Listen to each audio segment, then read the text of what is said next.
and welcome to this episode of Steph Talks Trash.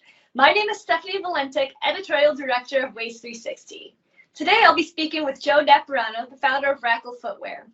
Each year, 300 million shoes end up in U.S. landfills, and Rackle is looking to change that. I'll be speaking with Joe about what it means to design a shoe for sustainability and performance, and also the use of hemp as a sustainable material. Enjoy the show. It's really interesting because when I was researching the idea of using hemp for footwear and clothing and everything else, the 2018 hemp bill was essentially the legislation that reclassified hemp from the controlled substances list to actually, an agricultural product. Yep. Where have you personally seen in your experience hemp and its place in sustainability? Right. Well, that's the point. Like I said, I've been in this industry a long time, and hemp was always like a fringe kind of thing. It was maybe in some clothing. Once in a while, you might see it in some footwear, but it doesn't exist. It's not there. Again, because we have a relationship with Hemp Protects, we have a direct line to them. We basically have a resource that not a lot of people have access to. And then when other companies do use it, they're using off the shelf stuff that's being produced, and we still are allowed to make something unique to the brand. So I'm trying to give a reason for people to like the shoes, besides the fact that we're trying to do it the right way. My feeling on PET is I would promote anything that makes a better resolution for the product. So I'll promote anything that has the right intentions. But at the end of the day, I don't understand why you would take plastic bottles and then make plastic shoes, and then you wind up with plastic trash. I don't understand that. Part of the issue that I still have is there's some polyester in the thread that we use. And I'm like, oh, let's get some hemp thread. It doesn't exist at this point on a production level. You can get hemp thread like in a Joann Fabrics or something like that, but you can't get it that's going to run through some industrial sewing equipment. So in the meantime, we have to use polyester. I want to get rid of polyester. So the idea is that, and at the end of the day, hemp is by far the best natural, sustainable product that is easy to process into a form that you can wear. Not only that, if you wore in the shoes, they wear like jeans. I mean, they're really strong. I mean, I have a pair on my floor that I've worn for. Sorry, I wore them every day for a year. Mm-hmm. So these are a pair of shoes that I wore every day for a year. They don't look great, but they wore as good as any other pair of shoes I've ever had, whether it be leather or canvas. And at this point, I think if I had canvas shoes, I would have blown out a toe through the material. Hemp is a superior product. And unfortunately, because of the ruling on it in the past, it just was limited. And it was basically ignorance that people associate hemp with a bigger concern, because it doesn't have the same properties that were regulated. Strangely, but I'm not a legislator, so. So there's been a lot of talk about extended producer responsibility and creating products that are more sustainable. Yeah. So you're kind of combining this, producer responsibility part right off the bat. Yep. Where do you see this going in the future? I kind of look at it more like a gauntlet. Like if I have no interest in competing with any, monstrous other brand. But if they learn something from a little guy kind of trying to do the right thing, and instead of using the jingoistic jargon that, is so prevalent in my industry, it's all buzzwords and all kind of like, oh, they do it, I do it. It's kind of, if you're a moviegoer, you're like, why are all these like science fiction movies coming out from all these? Because they kind of follow each other. It's like It's like ducks. So I know I don't have that big a voice, and the brand is a voice. And if what I'm interested in is other people's voices are stronger than mine. So if I can get other people to sing the praises of hemp or shoes that are made with efficiency or something like that, I'll step back. I mean, I would be more than happy to just make an echo in the room, that people might say, oh, maybe making things out of plastic bottles isn't the right thing. What happens when we run out of plastic bottles to recycle? Then what? Do we make plastic just so we can make recycled plastic? I don't want to do that. So in the end, like, again, analyzing product, like, uh, if you look at every element of a product and say, can we do this better? We started out with saying, oh, let's use remnant material. And like I said, my industry is very frugal. They already use remnant material. And when they cut up shoes and make shoes, they don't throw out a ton of stuff. There's not like and when they do, they grind it up and they use it for filler and other things. So you basically have to think outside of the normal kind of channels. And then if you make something with less parts, you have less issues with how it's supplied. So if I can be direct to my supplier of the unit that I build the shoe on, and direct with the place that provides my material, then we have a partnership. That's a lot better than just buying stuff off the shelf and kind of cobbling something together. So, I would love, the idea is that we just grow and people say, hey, this is a great product. My next thing is like, how do I bring this into a winter or a warmer look and keep the same integrity? And currently I'm still happy with hemp. Like hemp is kind of keeps you warm kind of in the winter. It's cool in the summer. It's a weird fabric to wear. It's a little different than everything else you've probably worn. And but at the same time, could it be better? Could it be? And at this point, again, I'm more than happy with the hemp that we chose. I wish other people would see that, but it's breathable. So then people are worried about if it gets wet, And I'm in New England, and the other group of us is out in Oregon. So we're all foul weather people. So it's kind of like, okay. So I'm trying to that will be the next phase of stuff. But in general, the goal would be to maybe someone say, hey, look what they're doing. They're not just doing something someone else is doing. They're trying to kind of show a different formula. That's what I'm thinking. Can you walk me through the different parts of the shoe and kind of what materials they are, and if you had any challenges in actually designing that particular part? Because it's just really interesting to me that I have some athletic footwear that's made from recycled materials and plant-based, and I have, as you mentioned, the warm weather shoes. So talk to me a little bit about a day-to-day type of shoe. Yeah, and we have the irony being is that the shoe started out as a sandal. Mm-hmm. So the idea is that the part that we use, it has three densities: a center, sidewall, and a bottom, and it's made out of basically like a blown polymer. But we have an additive in it from a company called EcoPure, and it basically, you can go to their website. They have more specific science behind it. But it's the same technology that's used in like plastic bags, so they will decompose in a landfill.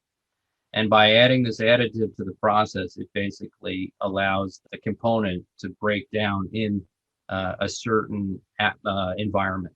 Not on your foot, not in your closet. Everybody's like, why would I buy shoes that fall apart? Mm-hmm. They fall apart when if they were in like mud or in kind of like a certain situation. So we started out as a sandal. And then when we got to our time frame, we're like, we're not going to launch in the summer. We were going to have it out for winter. So the idea has always been, and which is unusual, is to build a shoe on the same platform that a sandal is built on. Now, that's not done at all in our industry. Even if it looks like it's done, it's not done. You don't build a closed-toe shoe on an open-toe platform. You just don't do it. So again, this goes back to the efficiency kind of thing, trying to kind of accommodate. So the idea was like, if we're going to build a platform, which is really the engine of the product, let's build it like a race car. and and at the same time make it so people don't realize what's in it. So if you compare this to other product on there, you say, oh, it's a cup sole or it's a simple. It's not. Our bottom is as technical as most running shoes. It's as technical as that to put together. The way it's assembled is you can't just go and put out a slab of rubber and say, there you go, you've done it. So if you felt them, they're like, 6 ounces. And Yeah, so, they're really light. That's why I was asking, because it's just, I have my running shoes and I'm like, it's like almost walking barefoot. That's how, but you still have the support. So right. It's really, that's what really caught me about these. Yeah. And that was a big part of this, as I said, like I had the one pair that I've worn for a year. And if you look at it, it still has its tread on it. Mm-hmm. I can't say the same. I have a 14-year-old son who's torn through everything I've ever given him. So he did beat his shoes up a little more, but based on how it's built, we have a high abrasion bottom, a really kind of squishy kind of surround frame, and on the inside we have a firmer kind of footbed that it gives a little bit differently than the side. So to start off, it's like that's our engine. So we knew we wanted to make something that I'm like, okay, what about making this out of a bioplastic? And one of the things is there's no such thing as bioplastic or organic plastic once it's plastic. Once it's plastic, it's plastic. It's not like, oh, I made it out of corn, now I can eat it. No, it's plastic. I don't think plastic is bad or good. I just know that it just stays in a big pile and gets bigger and bigger. Yeah, there's certain circumstances where plastic can be used and where it is useful, but right. There's also a lot of, the problem is there's a lot of things that are being made from plastic that don't necessarily need to be. Correct. And like, I'm not eloquent enough to kind of form like a good argument about single-use plastics or something like that. I'm leaving that to my son and other people who've been looking at this stuff a little more. But and people don't really look at footwear as a single-use product. It's not like a straw or a plastic cup that you throw out immediately. But in essence, the volume that's being disposed of is absolutely enormous.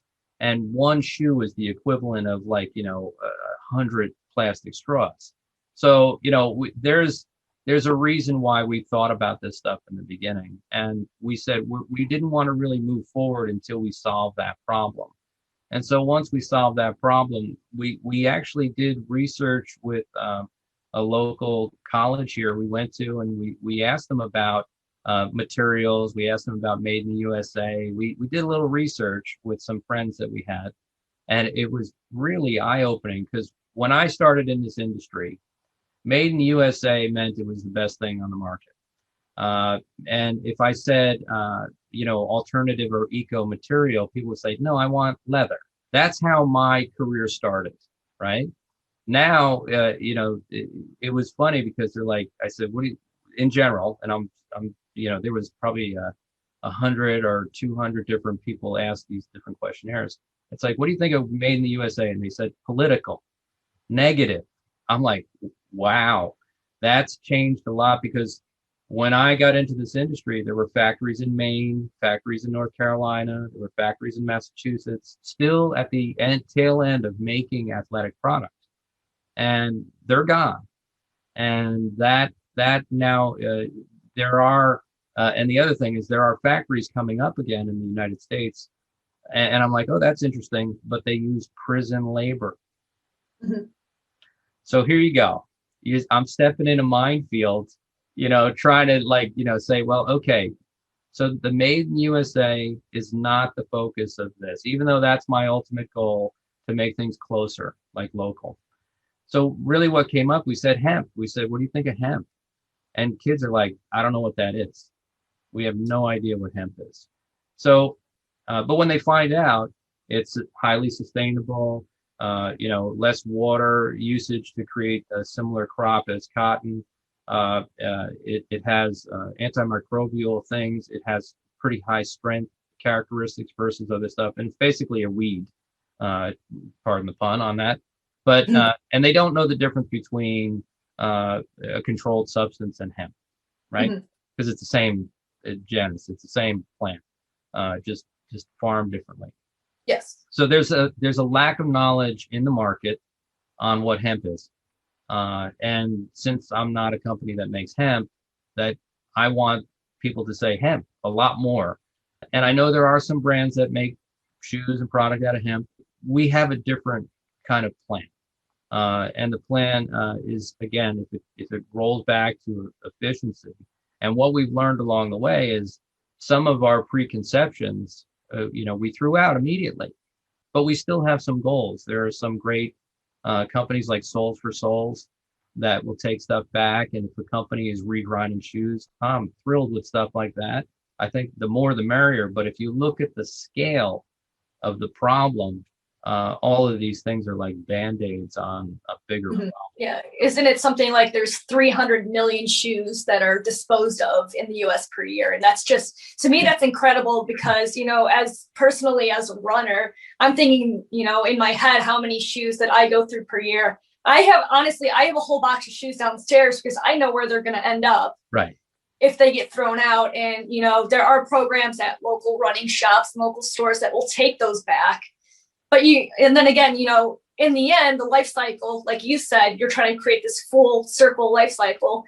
That shoe's still going to end up in the landfill. No matter how long you keep it in that box. Mm-hmm. I am definitely a pack rat. I've spent, not only do I love product, but I really want to understand it. If you just came over, you'd be like, oh, Joe, you have like 1,000 pairs of shoes. And I do. I have a lot of shoes. I've been thinking about this problem for a long time. And I used to have a lot of discussions with people like, oh, people have build shoes with built-in obsolescence or make product. And I'm like, I wish they were that smart. I wish they actually could say, oh, this pair of running shoes will last 2,000 miles. And then it will be, and then the next one will have such much better technology in it. I wish that were true. It's not true. The majority of shoes made today use technology that was developed at the turn of the century. Basically, they do these kind of hot plate press, waffle iron kind of, construction, or they kind of pour it like pancake batter. I don't know. It sounds like breakfast, but and the chemistry that's involved has gotten better. It's less lethal for the most part. I'm not a chemist, but I think if I were a chemist, I would be looking at that, and I would be happy to work with people like the EcoPure guys. They're great because they know that technology. My goal is to get so big is to develop stuff that is thoughtful throughout the process. A lot of times things aren't made for our industry. We are a derivative. Like if you want to go make something out of like wool and you're a shoe company, the amount of wool you're buying is like this. Unless you're a massive company like that's making like textile coats or like, that kind of stuff, they don't even want to talk to you. I think I spent like 10 years trying to make a custom-made zipper in my industry, and they don't want to talk to you because they don't care about 20,000 zippers. They want to make 20 million zippers. And I'm like, is that what we're doing? We're just making more stuff for the pile. So, and if that's the case, shouldn't someone say, wait a second here, let's rethink this whole thing. Mm-hmm. Because it shouldn't always about, let's make 10% more, 10% more, 10% more. I would love the ideal product would be one like, say if you bought a pair of running shoes, you could wear it for 2 running seasons and it doesn't break down. And then when you got rid of it for a better version of it or one that looked better, because you want to wear something that, inspires you, you don't feel guilty about getting rid of the shoe. Wouldn't that be nice? Mm-hmm. Wouldn't that be a plus? So I guess it's a bigger conversation and hope more people have it. I think the average consumer wants to do the right thing. But again, in the research we did with the studies, people don't go out of their way to do the right thing. You have to help them. Mm-hmm. And you can pretend you're helping them, or you can actually do something to help them. to help out a consumer that might not know much about hemp or currently know about the benefits of it and used to get it in products, Yeah. where would people go to find more information, and what would you suggest they do to kind of become more knowledgeable about it? Well, that's part of the issue. It's not readily available. I mean, I have like the brand Hemp Protects. You can go and find their website. That's the manufacturer that we get our material, our goods from. They have a really wonderful website, and they're great people. And there's just not, you will not find like hemp growers in the United States. They're just not around. They're growing something else. And there's more money to be made in other areas. But that said, hemp was a crop that was made in the United States at the dawn of the United States. I think George Washington grew hemp. And if you've ever seen those big ropes on a boat, those are made out of hemp.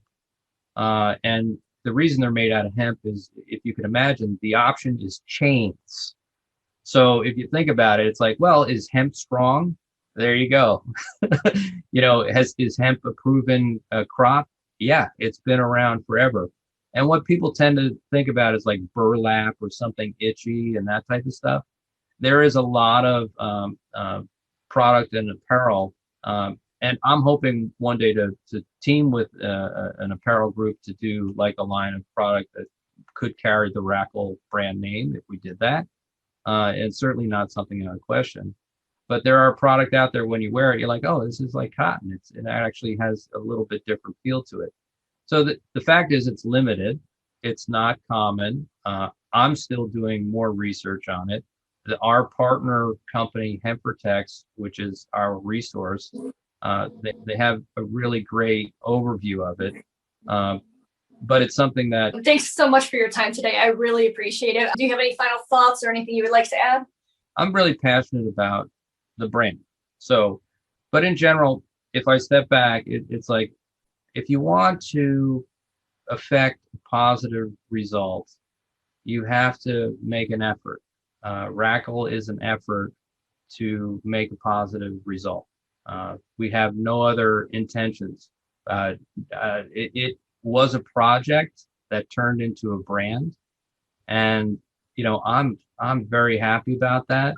And if it can grow and other people kind of carry on that kind of that process, who are more knowledgeable than me, I'm a person who's been in an industry that's been jaded with a lot of, like I said, jargon and kind of marketing speak.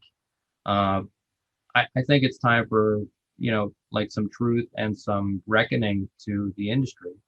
And because I'm not a corporate guy, I can kind of do that, but I would love the corporate guys to say, maybe we should do that too. And it would be nice to see people pay attention to what they're consuming and realize that even though you are throwing the shoes out at the end of the season, that is a one-time use kind of product. Like I might have a jacket that I keep for a long, long time because I can still fit in it. Most likely people will throw out their old running shoes, right? So those are my general thoughts. And I appreciate your time greatly. And I thank you for kind of just having the interest in talking to me about this at all. Thank you once again for joining me for this episode of Steph Talks Trash. For this and other episodes, visit waste360.com, Instagram TV, or YouTube. Have a great day.